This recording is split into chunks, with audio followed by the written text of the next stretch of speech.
ظالموں کے ساتھ رہنا بذات خود ایک جرم ہے۔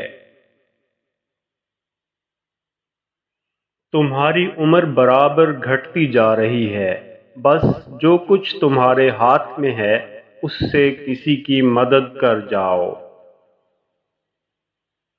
اگر دنیا میں تمہیں کبھی شدت سے غم ملے تو گھبرانا مت، میرے غم کو یاد کر لینا، تمہارے غموں کا وزن ہلکا ہو جائے گا۔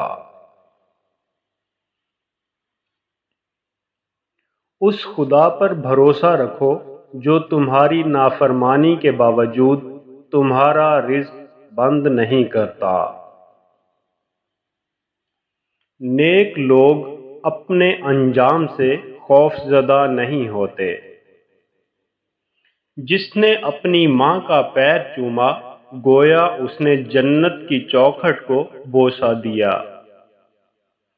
جب تمہاری زندگی میں دو ایسے راستے آ جائیں کہ ظالم تمہیں نظر اٹھانے نہ دیں اور دین تمہیں گردن جھکانے نہ دے، تو تیسرا راستہ گردن کٹانے کا راستہ ہے۔ مجھے جنت سے زیادہ نماز عزیز ہے، کیونکہ جنت میری رضا ہے اور نماز میرے رب کی رضا ہے۔ زندگی کا کوئی اعتبار نہیں، جس قدر ممکن ہو دوسروں کے کام آؤ۔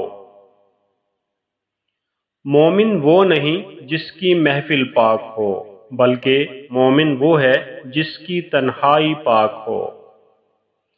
زندگی میں دو ہستیوں کا بہت خیال رکھو، ایک وہ جس نے تمہاری جیت کے لیے بہت کچھ ہارا ہے، یعنی تمہارا باپ، اور دوسری وہ جس نے تمہاری ہار کو بھی جیت کہا، یعنی تمہاری ماں۔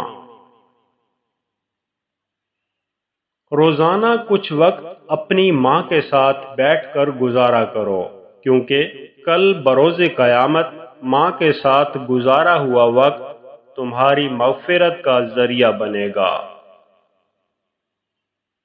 جس کا مددگار اللہ تعالی کے سوا کوئی نہ ہو، خبردار اس پر ظلم نہ کرنا۔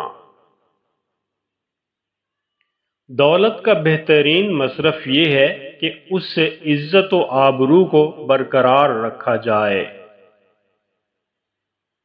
اگر تمہیں دنیا میں خدا کی جنت دیکھنے کا شوق ہو تو ایک بار اپنی ماں کی گود میں سو کر دیکھنا۔ اگر لوگ تم سے امیدیں وابستہ رکھے ہوئے ہیں تو یہ تم پر خدا کے فضل کی دلیل ہے۔ اعلیٰ درجے کا معاف کرنے والا وہ ہے جو انتقام کی طاقت رکھنے کے باوجود معاف کر دے۔ مال یا جان کا چلا جانا نقصان نہیں، بلکہ انسان کا اصل نقصان کسی کی نظروں سے گر جانا ہے۔ اگر تم حق پر ہو تو کچھ بھی ثابت کرنے کی ضرورت نہیں، وقت خود گواہی دے گا کہ تم حق پر ہو۔ جب زمانہ تمہیں کاٹنے لگے، نقصان پہنچانے لگے تو مخلوق کی طرف نہ جھکو اور رزق تقسیم کرنے والے اللہ کے سوا کسی سے کچھ نہ مانگو۔